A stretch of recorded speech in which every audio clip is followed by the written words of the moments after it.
Good afternoon. Uh, this is the ninth lecture on neutrons and probe of condensed matter. Welcome to this session.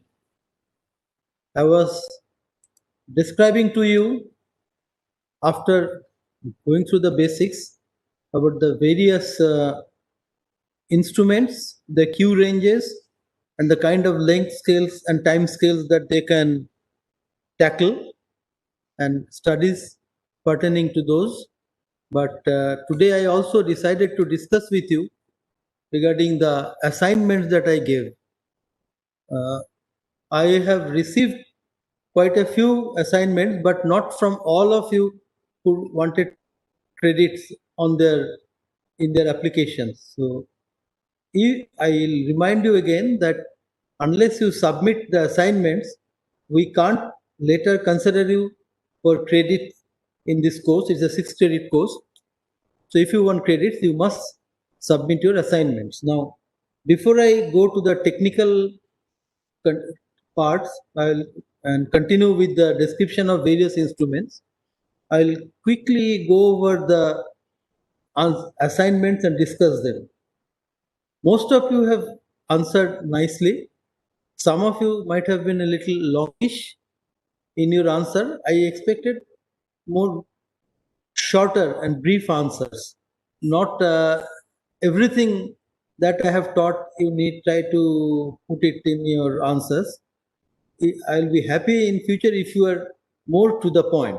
So I asked, define a thermal neutron. Most of you have correctly identified the energy range, that it is between 5 to 500 milli-electron volts. And so this you have rightly, and most of you have also correctly shown by plotting this. Most importantly, I think I was expecting from all of you, but some of you have mentioned, some of you have not. Thermal neutrons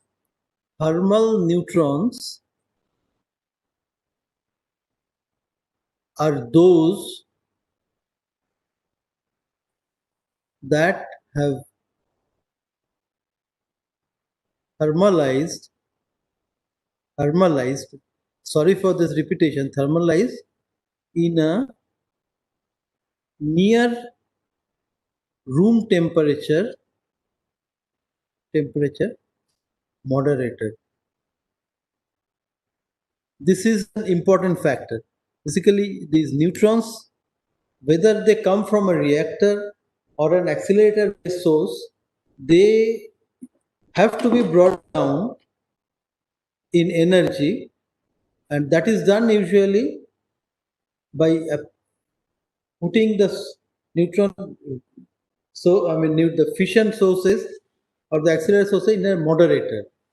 Moderator, as the name suggests, a moderator basically moderates the energy of the neutron.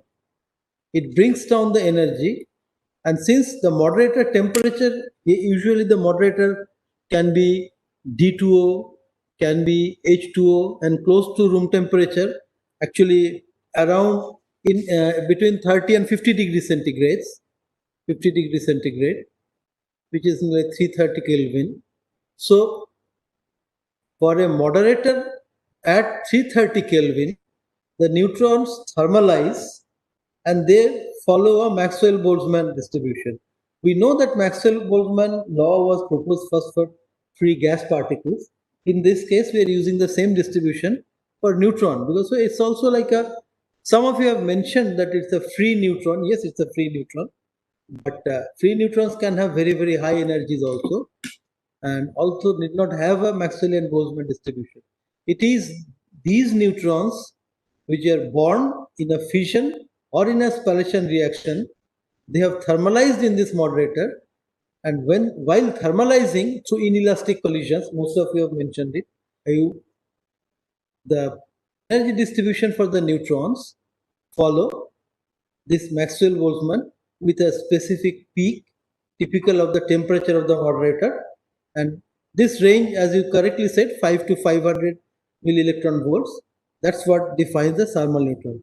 And sources are, of course, reactors, predominantly reactors all over the world, and recently spallation neutron sources, spallation neutron sources. These are accelerator based sources. And while discussing, I may mention in the passing that earlier days also electron accelerator based sources were there, where you use an electron accelerator, accelerate an electron to high energy and impinge on a high Z target, or a fissile target like uranium. Now this electron, while passing through this high Z or fissile target, it is to give rise to high energy gamma rays due to deceleration known as Bremsstrahlung gamma.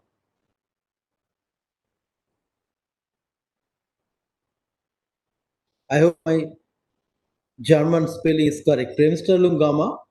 And this gamma ray, through gamma N reaction, is to give rise to neutrons. And these neutron sources were also used for some time, but the heat generation in these sources are enormous and difficult to handle if you want to improve the neutron flux. That's why on later days, when the accelerator technology improved, the world switched to spallation neutron sources. And there is one at Rutherford Appleton Laboratory. Then you have one in Oak Ridge National Laboratory called SNS, spallation neutron source. You have one in Japan, and one which is just come up and not yet open to the users, possibly the largest of all spallation neutron sources, and that is ESS, European spallation neutron source. So this is for general knowledge. This is a joint venture of all the European sources coming up in Sweden. This will be shortly open to the users. So this is the typical neutron sources. And in brief, this is what I wanted to say about thermal neutrons.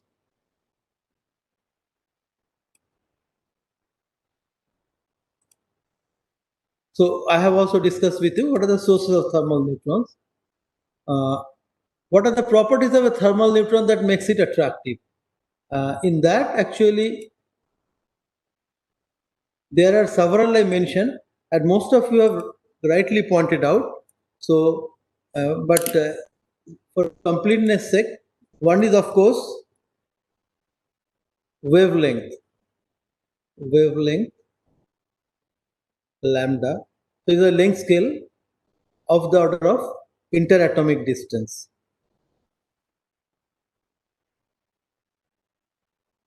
So, this makes it attractive for understanding structure, crystallography, and also structure at other length scales, which I will discuss.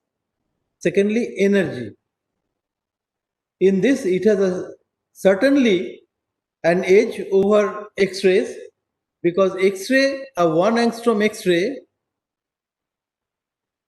will have around 12 kilo electron volt energy, whereas a 1 angstrom neutron has energy of typically around, say, 80 milli electron volts. So this energy is very close to the energies for dynamics in a solid, like phonons, like diffusion. So that's why these neutrons can be used to understand and study dynamics, unlike any other radiations. The neutrons are almost still, it holds the peak position so far as dynamic study is concerned. Thirdly, because the neutron is neutral, it is deep penetration. It has deep penetration in most of the. Somebody wrote, I think I would condone. I thought it's a ring. Somebody wrote that it's found deep in matter. No, travels deep in matter. It can have deep penetration in most of the material, and that's why you can do bulk studies, whether structure or dynamics. You can do bulk studies, which is a sure advantage because it can go up to tens of centimeters. So apart from all the physics studies, engineering studies like radiography radiography can be done using neutrons, and actually neutron radiography is a technique in by which propeller blades, railway lines are usually used at present in most of the major neutron sources. And then comes the most important property of neutron, its magnetic moment. It's a spin half particle, nuclear particle. So it is minus 1.91 nuclear magneton with a spin half. So this tiny magnet of spin half particle, of a spin half tiny magnet, a spin half particle neutron, this can be used to understand microscopic magnetic structure in material. Here it is certainly this is the first and so far foremost technique to understand magnetic structure in materials. And last but not the least, this is a non-destructive technique. Non-destructive. Some of you have mentioned 1, 2. Some of you have also mentioned all of them. So these are the 5 points which I expected all of you to understand and appreciate.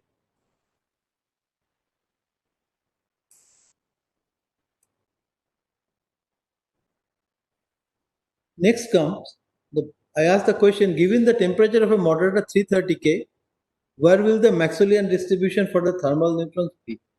Now this is one is all of you have tackled it nicely, answered most of you correctly. I expected a much shorter answer. All I wanted that you will say that the temperature is kT, so E is equal to kT, and 330 K means 330 into value of K, and then that energy you will tell what is the actual. Only thing is that many of you have done excuse me, the peak in lambda max, correct? Some of you have found out the most velocity, V max, correct? So basically, just one advice to you, all of you are correct. I have kept a question incomplete. So you could have asked the question. Basically, if the Maxwell-Boltzmann distribution is given phi E, then phi D is the number of neutrons between E and E plus D we know. If we want to go to lambda distribution, then it will be phi E dE by d lambda into d lambda. Convert this whole thing into lambda, you get phi lambda d lambda. Similarly, so this d by d lambda comes into this, and then d lambda, that gives the distribution. Similarly, phi v, if I want to d, phi v dv will be phi e d by dv dv. So everywhere there is a Jacobian of transformation, and so the peak shifts a little bit for this from this distribution to this distribution to this distribution. Marginal changes, but if I take phi ed, then I can just write E equal to kT, and I can tell you the kT value.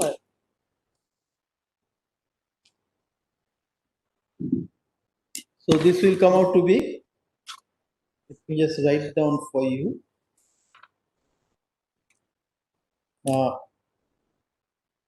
K, the Boltzmann constant, is equal to 8.617 into 10 to the power minus 5 electron volt. This turns out to be, so kT will be equal to 330 into 8.617 into 10 to the power minus 5. That comes to around 28 milli electron volts.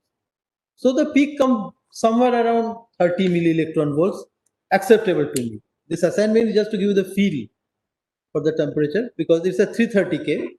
And of course, you can ask the question, if I thermalize it at a higher temperature, or if I thermalize the neutron at a lower temperature, I told you that if you thermalize it at a lower temperature, it gives a Maxwell-Boltzmann distribution at a lower temperature, and that is the principle of a cold neutron source. So they are also the neutrons, in a sense, thermal neutron, but thermalized at a lower temperature.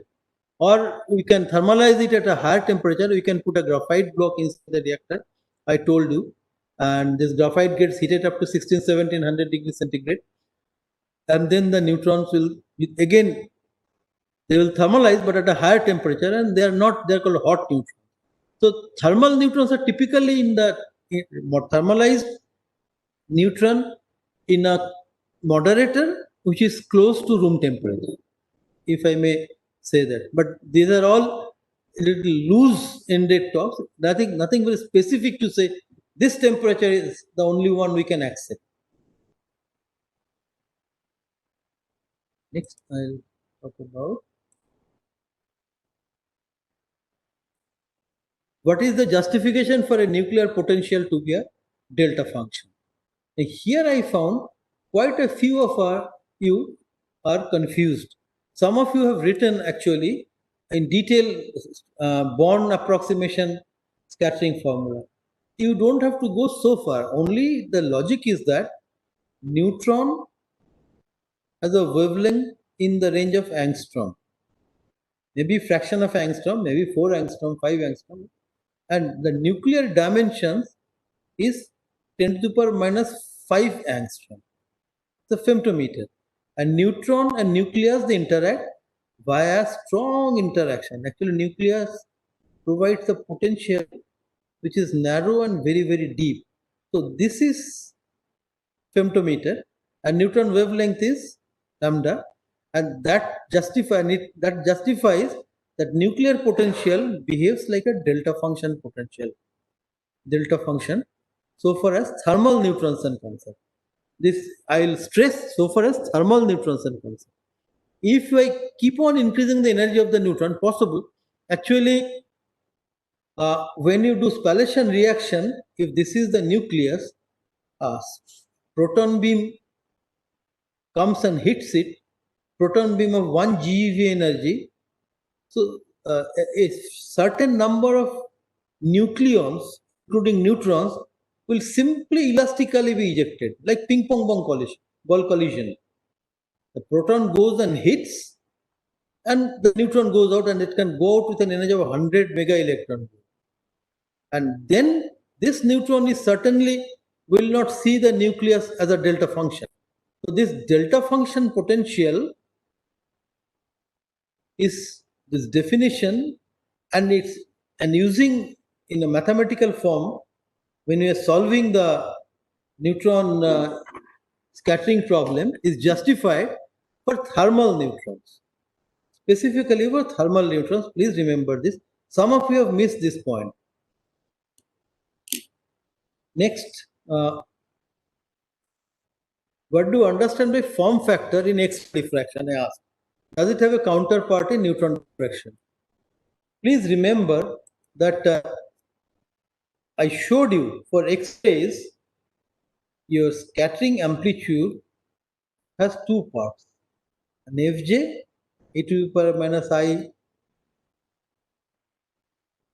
q dot Rj, right? We squared this and we got the intention. Fj was a Fourier transform.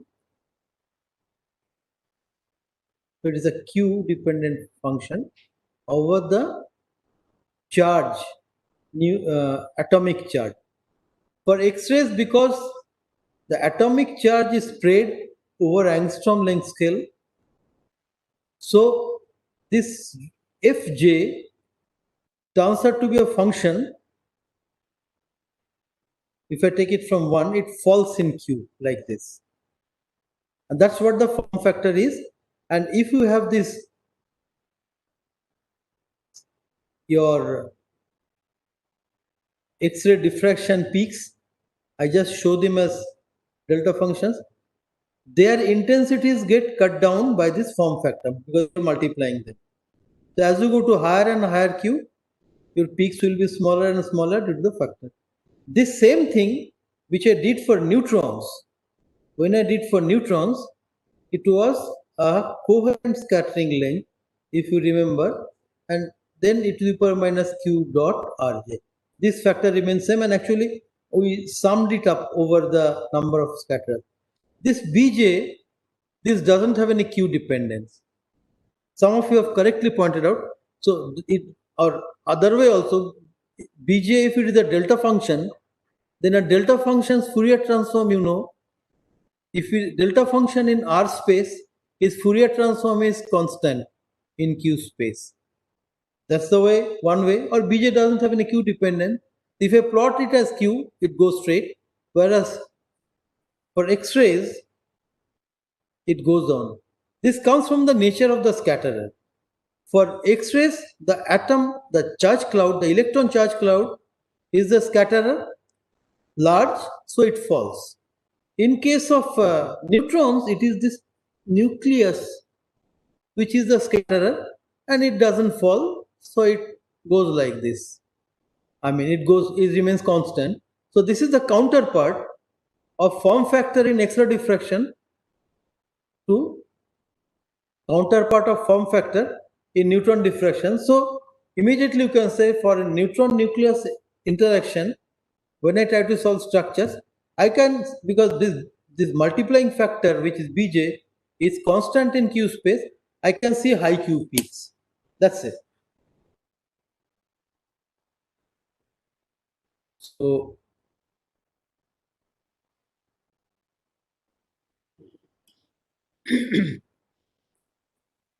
define coherent and incoherent scattering cross section for thermal neutron. Here I think again, I will try to explain once again. I felt that most of you have still some confusion in this. See, the fact is that again comparing with X-ray, in case of X-rays, it is the charge cloud at one side, charge cloud at another side, charge cloud at another side. This is what the scatterers are in a crystal lattice. Whereas in case of neutrons, of course, I showed it as a regular arrangement, it can be irregular also, spatially. So, in case of neutron, it is the nucleus, and this nucleus has a spin, and the neutron has a spin half. These two are interacting. But the thing is that nuclear spins are never aligned. If you can align them, then the story becomes different. I will not tell you what happens, but then there will be no incoherent scattering. Actually, hydrogen is the most well-known incoherent scatter. You can make it coherent, but here your neutron spin is half, nuclear spin is not oriented with respect to that, so it can be either I plus half or I minus half, and these two spins, relative spins, have different scattering lengths. So the scattering length is different for these. If I consider these, I'm just showing a length as scattering, they are different. When I have a scattering length, two scattering lengths which are different, so for nucleus, for this nucleus, for this nucleus, at any point of time they are slightly different. Then one is that I have an average scattering length, and I showed you in the treatment this average scattering length gives you the coherent part, gives you the structural information. When I square this, I get the diffraction patterns. I get Bj prime, Bj prime, and I'll get the, but these actually had to be averaged over the nuclear spin and other factors like energy. So when you average these, when J is not equal to J prime, I say that I can average two sides separately, and I'll come up with the same average B. So it comes B average square e to the power minus I q dot rj minus rj prime when I was doing summation over jj prime, that means squaring that term, and I was trying to get d sigma by d omega.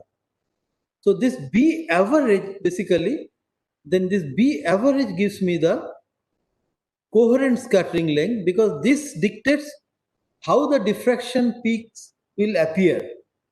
That's why this is coherent, because this dictates how the interference between the terms will take place. And then I told you, when there is a fluctuation and a mean, then for any distribution, if there is a mean and there is a fluctuation, then there is it's a continuous, there is a fluctuation around the mean, and that is given by b square average minus b average square.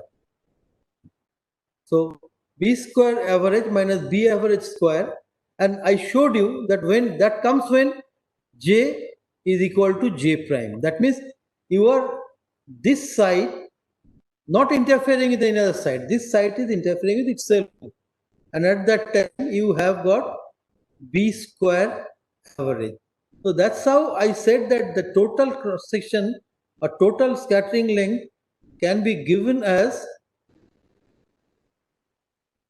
one is b average,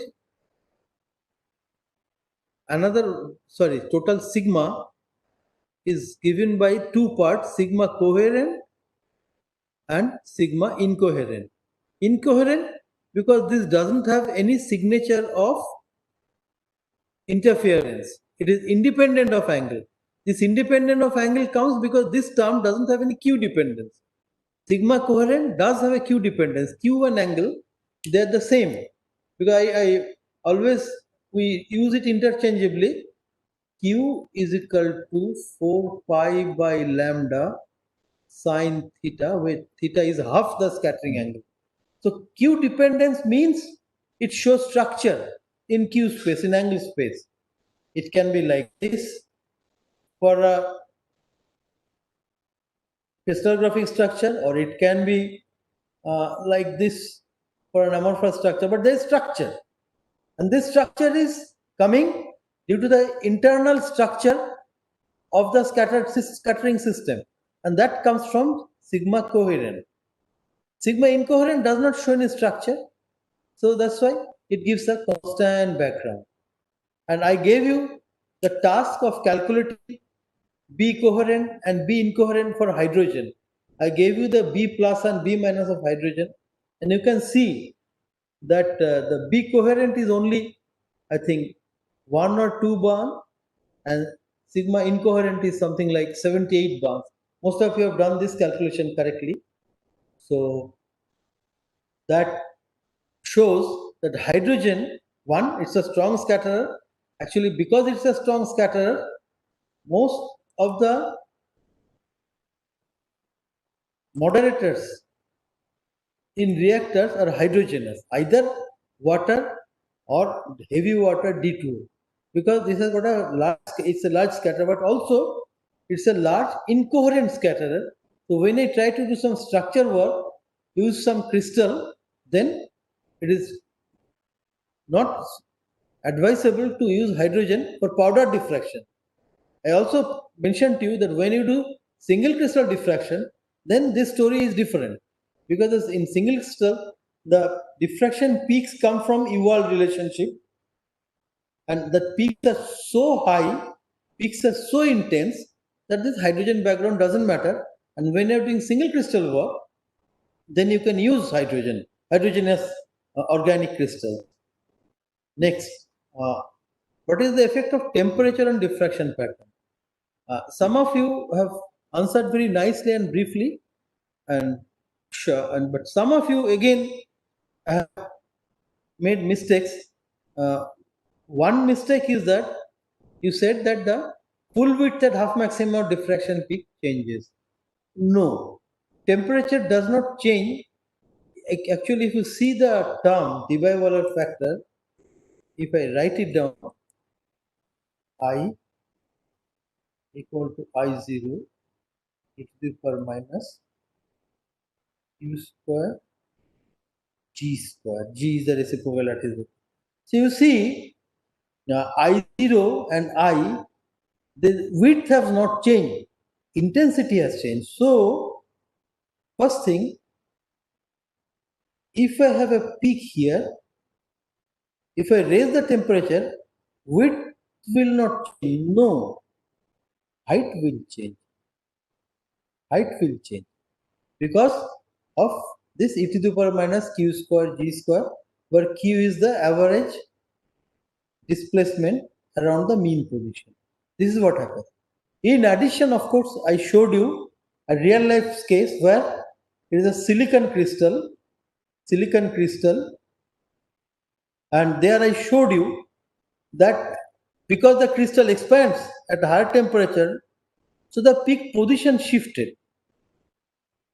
I showed you like this, a struck peak, and when I raised the temperature, of course, the intensity decreased due to de-Broglie factor, and the peak shifted to lower Q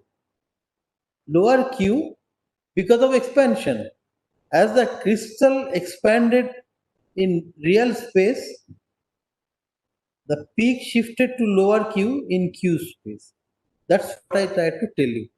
But nowhere I told you that the full width at half maxima will increase. No, the peak sharpness, again and again I'm saying, peak sharpness is dictated by the full width and half maxima. It doesn't change. It remains the same. Q intensity changes, and if the crystal is expanding, then the peak shifts to lower Q. Here I must tell you that there are some materials which has got a negative thermal expansion coefficient. Negative thermal expansion. That means when you heat it, instead of expanding, it contracts. And if it contracts, then the same story, the peak will shift to higher Q. Peak width will remain same, but it will shift to higher Q. So here actually, if I found 50% of you have made a mistake. Can you get an estimate of strain from a neutron diffraction pattern? Some of you have answered very nicely. Yes, we can, because one thing is clear. This example itself shows that when the temperature is raised, the angle shifts. So it is d minus d prime, which you get from here using Bragg's law, is the delta d by d is the strain in the system, which you can find out directly from the measurement of diffraction peaks. That's it. That's all the answer I expected. Next, the last question. Do you anticipate any order in a liquid or in an amorphous solid? Many of you have said no. Actually, I was trying to tell you again and again that liquid and amorphous systems do not have long range order like a crystal. Long range order is not there, but certainly there is short range order. And I showed you the liquid and amorphous diffractometer in Dhruva, where we can see the short range order in liquids. So liquids, if you look at a time average picture, because in liquid the atoms are mobile, molecules or atoms are mobile all the time. So you can see the time average picture, and it does show sharp peaks or peaks at low Q, which slowly diffuses out as you go higher and higher in Q. And this talks about short range order. So liquid and amorphous systems or glassy materials do have short range order. It is quite, I would say it's quite obvious from common sense. If you forget about the bulk properties of a material, in the closer range you have to think about the chemistry of the atoms and molecules. They interact with each other through chemical bonds. So that will certainly, when a thing is freezing or when a thing is buzzing past some other atoms and molecules, will prefer to come to some atoms, will not prefer to come to certain atoms. So certainly you will have a short range order. So this is dictated by the chemistry of the system. So this completes the discussion of the what I wanted to tell you regarding the or assignment. But still, I haven't received assignment from all of you, and I would expect to receive it shortly. Please submit it if you are looking to credit for this course. Otherwise, fine. Next is I'll go back to what I was discussing. Structure. Now, I last lecture I discussed.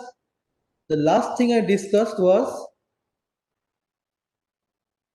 the small angle neutron scattering.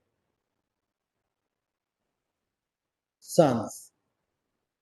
And I showed you that using suns, that is small angle neutron scattering, small angle means very close to the direct beam, you can find out size of agglomerations of typically 1 nanometer, 10 angstrom to 100 nanometer size.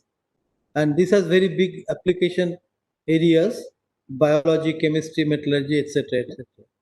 The only technique I left in structure last time is a reflectometry, neutron reflectometry.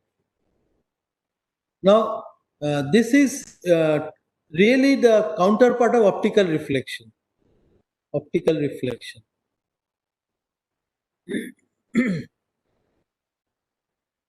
In case of neutrons.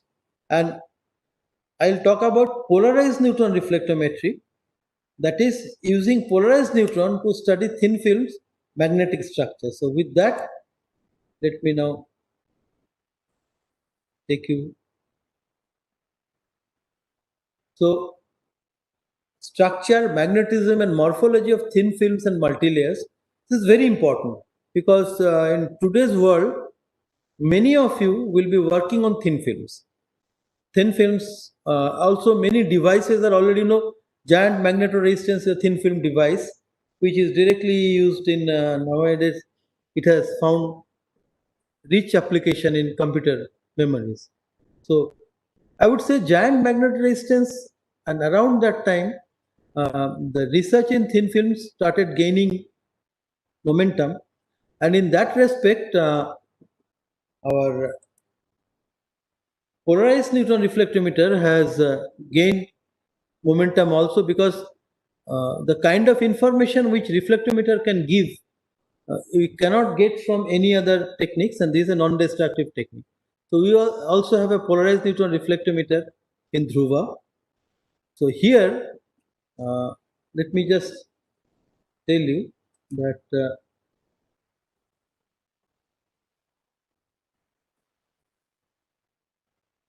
in case of reflectometry, we are looking at the reflection of a neutron beam from a surface. And this is following, to start with, following Snell's law. Snell's law. So the neutron is reflected, and Snell's law means incident angle equal to scattering angle. But interestingly, neutron has refractive index which is less than 1. Same is true for X-rays. Usually they have refractive index less than 1. Because it is less than 1, in case of neutron, any medium, a neutron is coming to penetrate in a medium, will be reflected, total external reflection will take place up to certain critical angle. So the reflectivity will look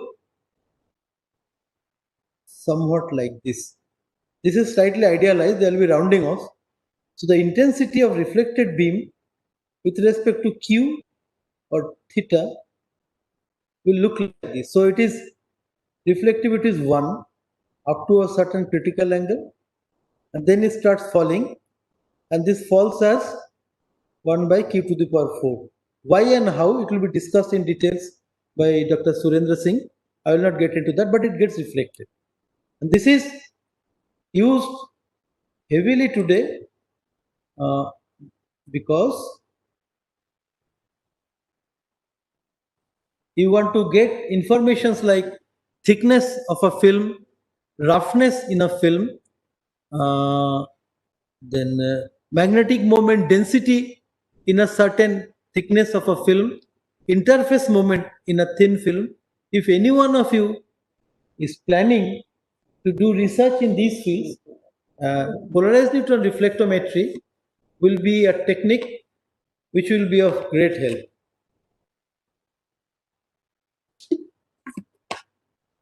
So again, I'm talking about systems at mesoscopic length scale. I'm not talking about atomic resolution. I'm talking about in a thin film deposited on a substrate. I'm talking about thickness in terms of 10 to hundreds of nanometer, the 100 to thousands of angstrom. I'm talking about the density of material in the film. I'm talking about interface roughness of a film. So here also, because I'm talking about a reflection which is at near grazing incidence, these angles are typically 10 arc minutes to 1 degree. We are in a real low Q region. So that again necessitates that I have a very fine collimation of my beam. When I say I need a very fine collimation of beam, then it further tells me that my neutron beam will be of low intensity. So that is again an issue which needs to be tackled by the instrument scientist and the designer. So here, this this one, this particular instrument, the polarized neutron reflectometer, is actually installed on a guide, on a neutron guide, which is neutron is traveling like this to the guide and going to the sun's machine. Here there is a monochromator in the beam path, which reflects the beam out and takes it to a sample here, and then the reflected beam is detected by a one-dimensional detector here. So this is how the schematic is. From guide tube, a monochromator sends the beam onto a react on the sample, and then it is this analyzer crystal. Right now we don't use it, and then there is a position sensitive detector. This is the structure of the polarizer reflectometer. I'll show you some data that highlights exactly what you can see.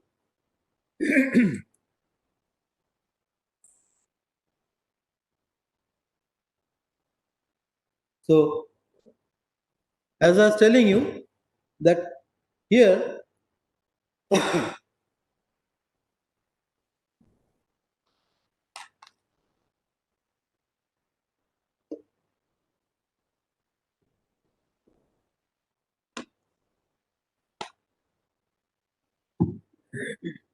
if I have a film of finite thickness, what happens? I have shown here, I'll draw it for you. See, what happens actually, you have a highly collimated neutron beam falling on a film of finite thickness. So, a portion of the beam beyond critical angle, when you are above the critical angle, gets reflected from the surface, also penetrates and gets reflected from the bottom of the film. So now you see there is a ray reflecting from the top, another ray reflecting from the bottom, and then these two will interfere.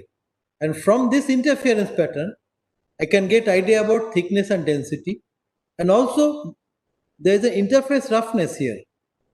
There are interface roughnesses here, and I can from this reflectivity pattern, I can also get idea about the interface roughness. How the I'll actually show you some patterns so that you see. Now you see this is a nickel film. This is a reflectivity data. So this is a nickel film of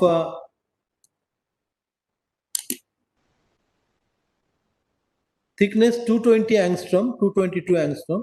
You can see here uh, on a silicon substrate. I will not tell you the details about the deposition process, but there are things like vacuum deposition, sputtering, chemical vapor deposition, and also there's technique like molecular beam epitaxy. So some of you may be using these techniques to make this film. But what I wanted to highlight to you, that you see what I was talking to you till now, you see this is the reflectivity pattern. This is the dots are the experimental data and the red one is the fitted data. Here you can see that there is a clear critical edge, and then as you go beyond critical edge, there are these oscillations. These oscillations. These oscillations are coming because what I told you just now, that two beams scattering from top and bottom of the film interfere and they give this oscillation. These are known as Kiesig oscillations.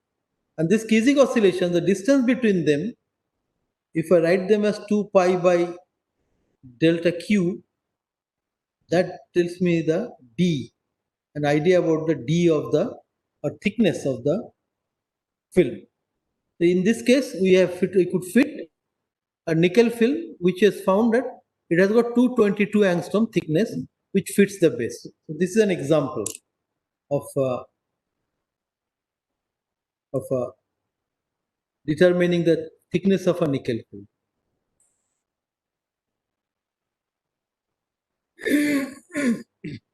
Moreover, on top of that, if I make a periodic bilayer, more interesting. So what I mean to say,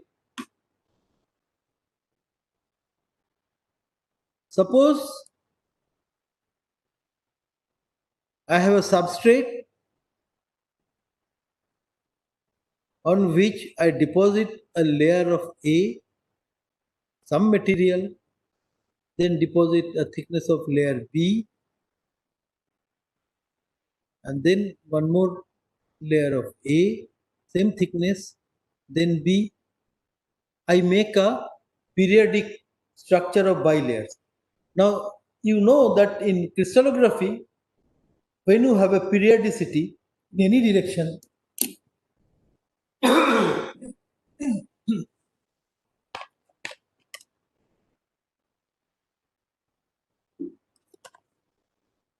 excuse me, a periodicity in any direction, it gives you a peak known as a Bragg peak. And actually in crystallography, usual crystallography, the Bragg peak position tells you about the despacing of crystal plane. That's what the Bragg's law is all about. Here also, we can get the same information from these experiments. You see, so this is what I did long time back. It's a nickel titanium bilayer. So there is nickel and there is titanium, and nickel and titanium alternating. Nickel was 54 angstrom, titanium was 66 angstrom, repeated 10 times. So now you can see that in this we have merged you can see the critical angle. These are the so-called Bragg peaks.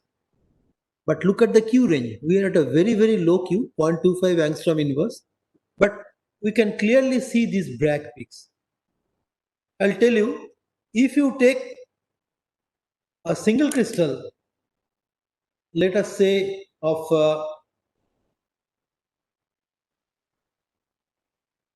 LCMO, or a substrate of STO, SRTiO3.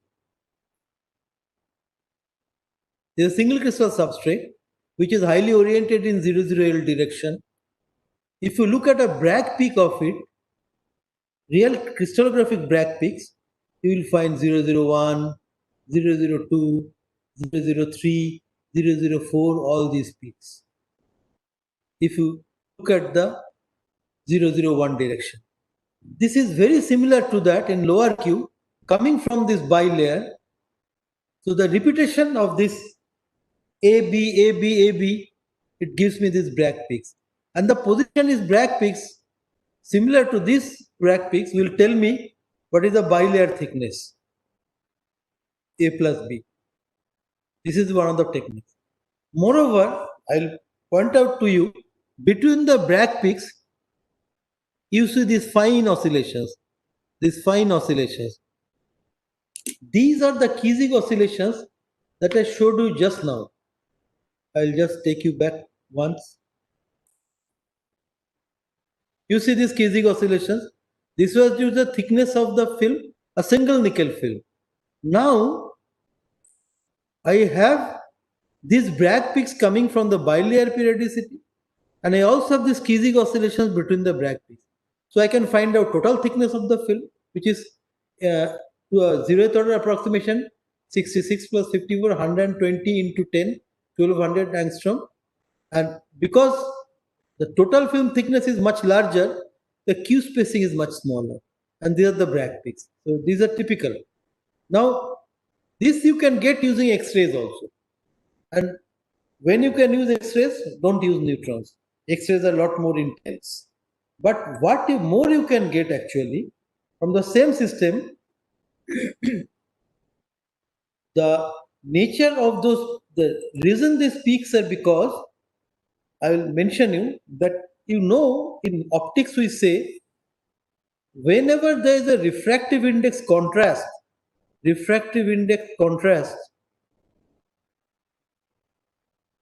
that gives rise to a reflection. So if you have many layers and there is a refractive index here in 2, in 1, there is always refractive index contrast.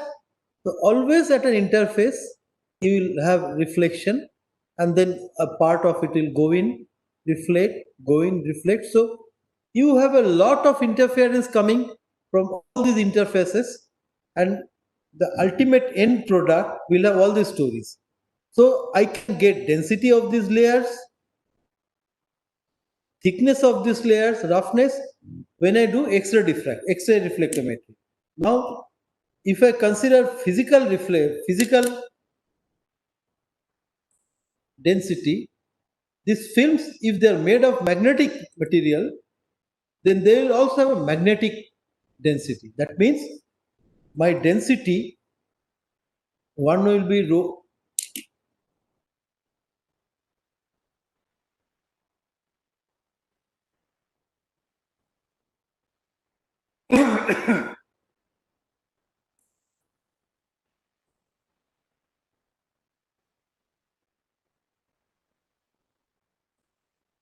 What I mean to say, you see, a periodic bilayer, if I plot it as a density, so this density will reflect the density of the two layers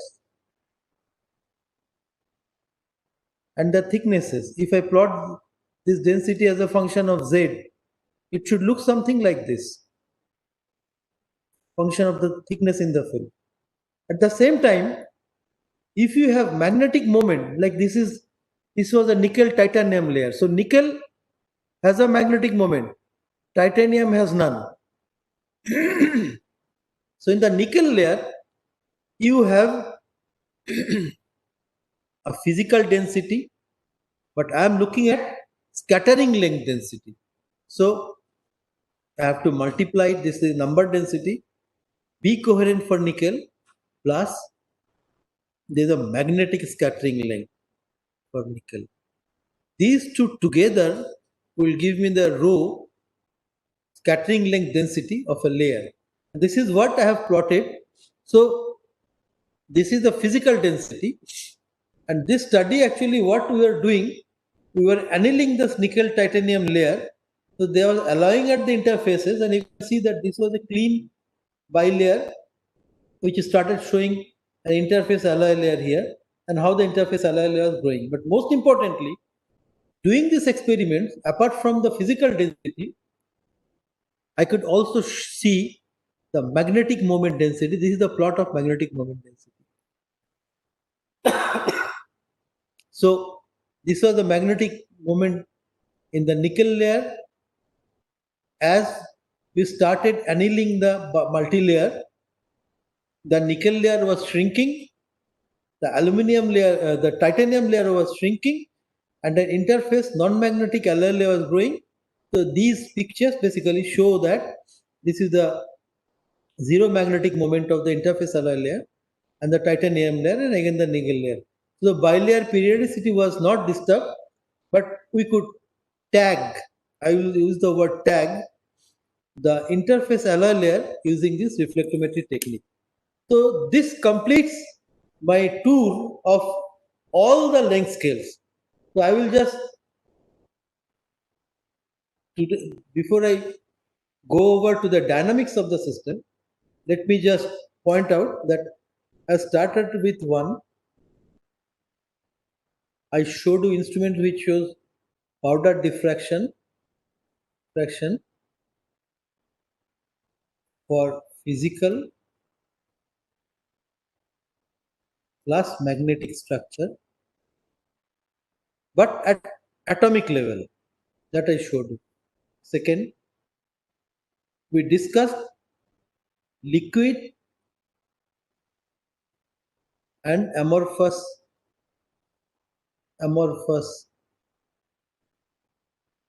systems, the spectrometer for that.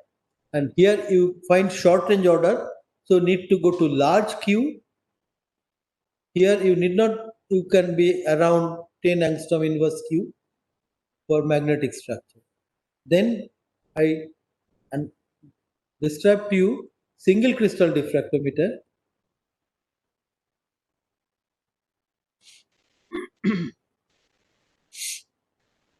Diffractometer.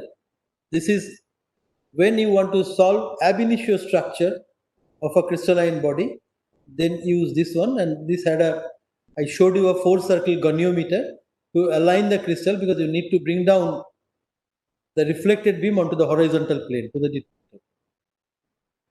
Up to this point, it was the high Q region.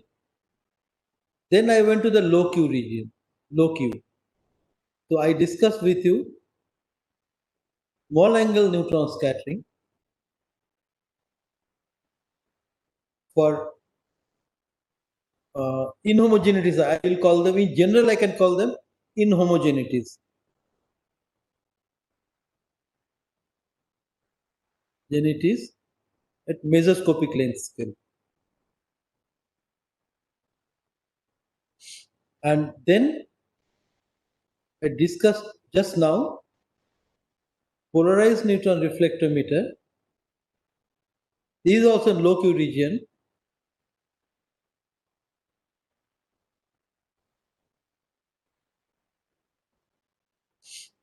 This is for magnetic thin films.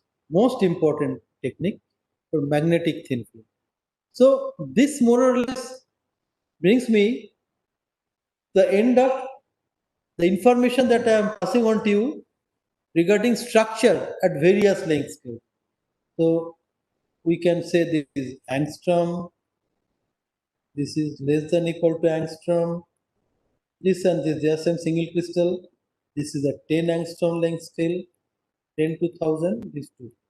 So microscopic to mesoscopic length scale I have covered, showing you various instruments and techniques. What remains is the most attractive part of neutron work, that is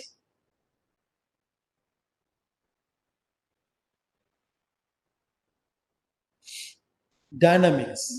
But today I think I have finished my time. So Monday I'll take up the description of dynamics with you. I must tell you that at the end of my session, there will be a talk by one expert on neutron detection. Neutron detection is a very specialized field, and you know that detectors are very important for such scattering experiments all over the world. So one talk, one condensed talk I have kept on neutron detector and how they are made. I will also give some brief introduction, but one talk will be delivered by Dr. Darshana Desai, Shraddha Desai.